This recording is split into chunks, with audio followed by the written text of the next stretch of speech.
একবার দেখিয়ে দিই।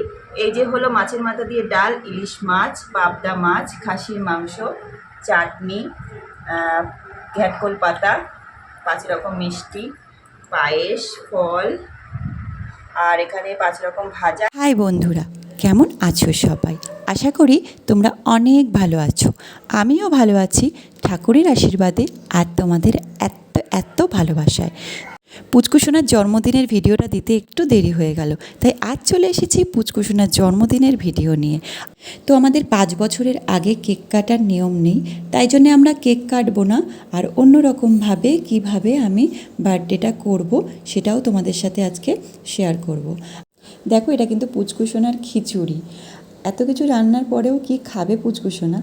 ভাজা, চাটনি, এখানে পায়েস, এটা ঘ্যাটকোল পাতা বাটা, পাবদা মাছ, ইলিশ মাছ, চাটনি, মাছের মাথা দিয়ে ডাল, এদিকে স্যালাড কাটা আছে, 5 রকমের মিষ্টি আছে, এখানে ফল রাখা রয়েছে, আর আরও কত কি, সেটা পরে তোমাদের সাথে কি কি রান্না করলাম। পুরো টেবিলটা দেখো, পুরো টেবিলটা ভরে গেছে। আর এখানে করেছিলাম জিরা রাইস, অল্প একটু জিরা রাইস করেছিলাম, কারণ আমাদের পুচকুসোনার দাদা বলেছিল মা বিরিয়ানি করো, কিন্তু এত কিছু একা হাতে কেটে বেটে রান্না করে বাচ্চা সামলিয়ে আমি না আর পেরে উঠছিলাম না।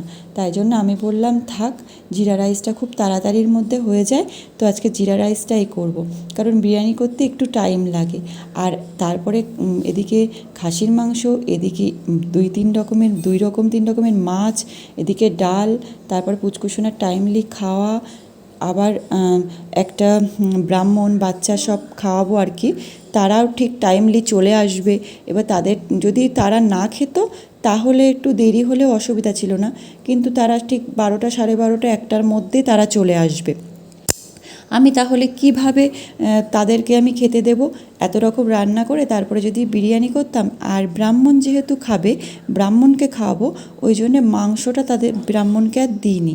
এবার ব্রাহ্মণের জন্যে মাছের আইটেমটাও ছিল, সবার জন্যেই মাছ মাংসের আইটেম ছিল, কিন্তু যেহেতু ব্রাহ্মণ খাওয়ালে শুনেছি মাংসটা দিতে নেই, তাই জন্যে ব্রাহ্মণকে আর মাংসটা দেইনি, বাদবাকি যা ছিল সেগুলো দিয়েছিলাম। তো ব্রাহ্মণ খাবে, তাই জন্যে আর যদি আবার বিরিয়ানি করতে যাই তাহলে অনেকটাই দেরি হয়ে যাবে, কারণ একা হাতে সব কিছু করা তো।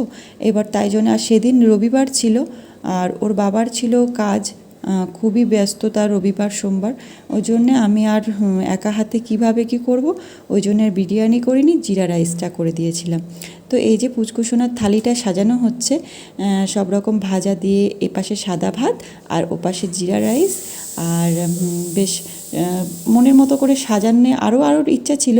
আর যখন আমরা খেতে দিয়েছি তখন না মাংসটা না তখনও হয়নি, যখন পুচকুটুনাকে খেতে দিয়েছি, কারণ ওরও খাওয়ার টাইম হয়ে যাচ্ছে, আর ও তো খাবে স্যুপ আর খিচুড়ি। তো এটা তো জাস্ট সামনে দেওয়া, কিন্তু তবুও মাংসটা যদি পাশে দিতে পারতাম ভালো লাগতো, তো মাংসটা পরে দিয়েছিলাম, কারণ মাংসটা তখনও হচ্ছিল, তখনও হয়ে ওঠেনি আর কি। 1টা 12:30টার মধ্যে, তখন 12:30 মনে হয় তখন বাজে, তখনও হয়ে ওঠেনি। আর এইদিকে দেখো, পুচকুসোনার বাবা পুচকুসোনার জন্য রূপোর বালা নিয়ে এসছে, মোস্তানি বালা। তো এই বালাটা কিন্তু দেখে মনে হচ্ছে লোহার বালা, কিন্তু লোহার না, রূপোরই। যাই হোক, তো ওর জন্যে কিনতে গেছিলো বালা, আর সঙ্গে নিয়ে এসছে আমার জন্য আংটি। তো আমি বললাম কেন আমার জন্য নিয়ে এসছো? তো বলল যে না, তুমি আজকের দিনে আমাকে এত সুন্দর একটা গিফট দিয়েছো, তাই সেই উপলক্ষে ওর জন্য কিনলাম, আর তোমার জন্য ছোট্ট একটা উপহার। তো এই জন্য আমার জন্য একটা আংটি নিয়ে আসলো, আর ওর জন্যে বালা নিয়ে আসলো। তো তারপর আমাদের ও আবার বেরোবে, ওর জন্যে রেডি হচ্ছিল, তাড়াতাড়ি করে স্নান সেরে এসছে জাস্ট। তারপরেই আমাদের এটা দিয়ে পুচকুসোনাকে নিয়ে মন্দিরে যাবে।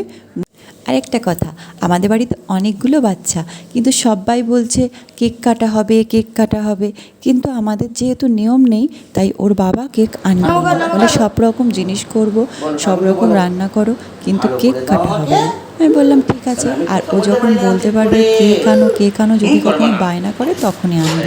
আমি বললাম ঠিক আছে, তাই হবে। তাই আজকে এত কিছু রান্না টান্না করার পর তারপরে আর শরীরে দেয়নি, তাই পরের দিন আমরা, ওর বার্থডে ছিল রবিবার, তো সোমবার দিন আমি বাড়িতেই কেক বানিয়েছিলাম। কারণ বাচ্চাগুলো সবাই এসেছিলো। আর আমার ছেলেও বলছিল না আমি বাড়িতে কেক বানাবো। তো ও অনেক বিস্কুট টিস্কুট হাবিজাবি নিয়ে এসে ওই সব বাচ্চারা মিলে ওরা কেক বানাবে দেখে কী সব করছিল। তা আমি বললাম এত টাকা নষ্ট করিস না এইভাবে, আমি তাহলে বানিয়ে দিই। তা আমাকে ধরলো চলো বানিয়ে দাও কেকটা। তাই আমি ডিম টিম দিয়ে ঘরেই প্রেশার কুকারের মধ্যে কেকটা বানিয়েছিলাম। পরে সেটার ভিডিওটা আছে, সেটা পরের দিনের ভিডিও, সোমবার। রবিবারেই খাওয়া দাওয়াটা হয়েছিল, আর সোমবারের ভিডিওটা ওটা। তো সেটা তোমরা এটার সঙ্গেই জয়েন্ট করা আছে, দেখে নিও। তো ওটা যখন আমি করার পর তারপরে সবাইকে ডাকলাম। তখন সবাই একে একে আসলো। আমার বড় যা আসলো, আশীর্বাদ করলো, আর সঙ্গে দিল 500 টাকা আর একটা গেঞ্জি প্যান্ট। আবার মেজো যা আসলো, মেজো যা এসে আশীর্বাদ করলো, আর সঙ্গে দিল একটা সুন্দর, বেশ সুন্দর বড়সড় একটা টিফিন বক্স, খুব সুন্দর, মানে গলায় ঝুলিয়ে রাখা যাবে আর কি, গুলিয়ে কোনো জায়গায়ও নিয়ে যেতে পারবে সেই রকম ধরনের। তারপর আমার ছোট যা আসলো, আশীর্বাদ করলো, তারপর একটা ক্যাডবেরি দিল। জন্মদিনে রান্না হলো 5 রকমের ভাজা, 5 রকমের ভাজা, 5 রকমের মিষ্টি, খাসির মাংস, ঘ্যাটকোল পাতা বাটা, চাটনি, পাঁপড়, এখানে আছে পাবদা মাছ, এখানে আছে ইলিশ মাছ, এখানে আছে কাতলা মাছের মাথা দিয়ে ডাল, এখানে আছে ফল, এখানে আছে স্যালাড, এখানে আছে জিরে রাইস। একটাই হলো এই যে পায়েস। তো এখানে হলো এই যে এখানে পর রাখ, আর এখানে আছে জিরে রাইস। এত কিছু রান্নার পর তোমাদেরকে একটা জিনিস দেখাই, আর একবার দেখিয়ে দিই। এই যে হলো মাছের মাথা দিয়ে ডাল, ইলিশ মাছ, পাবদা মাছ, খাসির মাংস, চাটনি, ঘ্যাটকোল পাতা, 5 রকম মিষ্টি, পায়েস, ফল, আর এখানে 5 রকম ভাজা, জিরে রাইস। এত কিছু হওয়ার পর ওর সামনে দেওয়ার পর ব্যাপারটা হয়েছে এই দেখো, খাচ্ছে কে? খাচ্ছে হলো ওর দাদা। আর এত কিছু রান্না যার জন্য করেছি সে কি খাচ্ছে দেখবে, চলো। এই যে, আর এত কিছু রান্নার পরে ও সব কিছু একটু একটু করে মুখে দিয়ে কি খাচ্ছে দেখো, খাচ্ছে খিচুড়ি। কি খাচ্ছ? খিচুড়ি। এদিকে দেখো ব্রাহ্মণ চলে এসছে, আর তিনি খেতেও বসে পড়েছে। ব্রাহ্মণকে খেতে দিয়েছি। উনি বলল খুব সুন্দর হয়েছে রান্নাগুলো, শুনে তো মন শান্তি। তারপরেও আমার শ্বশুরমশাই বসে পড়লো। এটা আমার শ্বশুরমশাই, তোমরা অনেকেই আমার ভিডিওতে দেখেছো। তো শ্বশুরমশাইও খেয়ে বলল, মা খুব সুন্দর হয়েছে রান্নাগুলো। আমি তো শুনে একেবারে গলে পড়লাম। যাই হোক, এটা আমার মেজোজার মেয়ে। ও সকালবেলায় বাড়িতে ছিল না, তো ও রাত্রে ও আর আমাদের সোনু খেতে বসলো।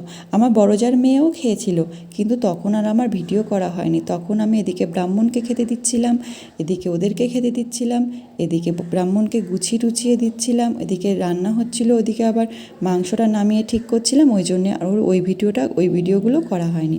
তো তারপরে এই যে পরের দিন আমি নিজের হাতে কেক বানিয়ে ফেললাম।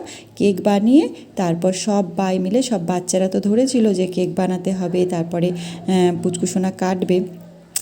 তো বলে ছোট্টুর জন্য কেক আমরা বানাবো। তো আমি বললাম তোরা কি করবি না করবি, দে 5 মিনিটের মধ্যে আমি কেকটা বানিয়ে দিচ্ছি। তো আমি চটপট করে যেটা ঘরে ছিল তাই দিয়েই এই যে কেকটা বানিয়ে নিলাম। কেকটা বানিয়ে বললাম নে, গরম গরম, তখন কিন্তু থালায় যে কেকটা ওরা কাটছে ওরা কিন্তু তখন একদম গরম। আর করতে করতে 8টা বেজে গেছিলো, ওই জন্য ওরা তাড়াতাড়ি করে আমরা কেকটা কেটে ফেলেছি। তো কাটার পরে এই যে ওর বড়দিদি, মানে আমার বড় জার মেয়ে, এই যে এখন ওকে পায়েস খাওয়াচ্ছে, সবাই মিষ্টি খাওয়াচ্ছে। বললাম না একটু আগে যে ওর বড় মা, মেজো মা, তারপরে কাম্মা, কারণ আমার বড় যা, মেজো যা, ছোটো যা সবাই আশীর্বাদ করেছে। একটু আগেই বললাম যে আশীর্বাদ করে সব জিনিসপত্র দিয়েছে, সেইগুলো আছে কিনার মধ্যে জানি না, তাই জন্য আগেই বলে দিলাম। এই যে এই গিফটটা, এটার কথাই বলছিলাম যে দেখো কি সুন্দর একটা টিফিন বক্স দিয়েছে আমার মেজো যা। আর এই যে দেখে এদিকে ওকে বম্মার খাওয়াচ্ছে। তো বম্মা ওই যে আচ্ছা, যে ড্রেসটা পরে আছে সেই ড্রেসটাই ওর বম্মা দিয়েছিল, গেঞ্জি আর প্যান্ট। এটা সকালেই দিয়েছিল, তো এখন এটা পরেছে। তো আমার মেজো যা, আর ও ডাকে জেম্মা, আর বড় যাকে ডাকে বম্মা, মেজো যাকে ডাকে জেম্মা, আর কাকিকে ডাকে কাম্মা। তো যাই হোক, এখনও ঠিক মতন ডাকে না, মানে এই রকম ধরনের সব বাচ্চারা ডাকে বলে ও সেরকম ডাকবে। তো এটা আমার মেজো যা ওকে আশীর্বাদ করছে আর একটু পায়েস টায়েস খাইয়ে দিচ্ছে। আশীর্বাদে কিন্তু ধান দুব্য দিয়েও আশীর্বাদ হয়নি, কারণ যেহেতু আমাদের নিয়মে জন্মদিনটা নেই, ওই জন্যে ওই রকম কিছুই আমরা করিনি। আর এটা যেহেতু পরের দিন, এটা কিন্তু সেই দিন না, পরের দিন কেকটা নিজে বাড়িতে বানানো হলো, তারপর কাটা হলো শুধু বাচ্চাদের জন্যে। তো এই যে এখন সব অনেকগুলো দিদি ওর আর দুটো দাদা। তো যাই হোক, দেখো এই যে জাস্ট কেকটা বানিয়ে আনলাম, আর গরম গরম কেক, আর গরম গরম কেক কাটার সঙ্গে সঙ্গে সবাই খেলো, আর সবাই বললো এত সফট হয়েছে আর এত সুন্দর হয়েছে, সবাই বললো কেকটা দারুণ হয়েছে। তো যাই হোক, কষ্ট করে রান্না করার পর তারপরে যদি সবার মুখ দিয়ে শোনা যায় রান্নাগুলো খুব সুন্দর হয়েছে, তাহলে তো খুব ভালোই লাগে। আর যদি কষ্ট করে রান্না করার পর এটা ভালো হয়নি সেটা ভালো হয়নি করা হয়, তাহলে মনে হয় দ্বিতীয় দিন আর ভালো করে রান্না করবোই না। ভালো যখন হয়নি, দ্বিতীয় দিনে ভালো করার চেষ্টাই করবো না, আমার এরকমই মনে হয়। জানি না কার কেমন মনে হয়। তো টাটা সবাইকে, আবার ফিরে আসবো অন্য কোনো ভিডিও নিয়ে।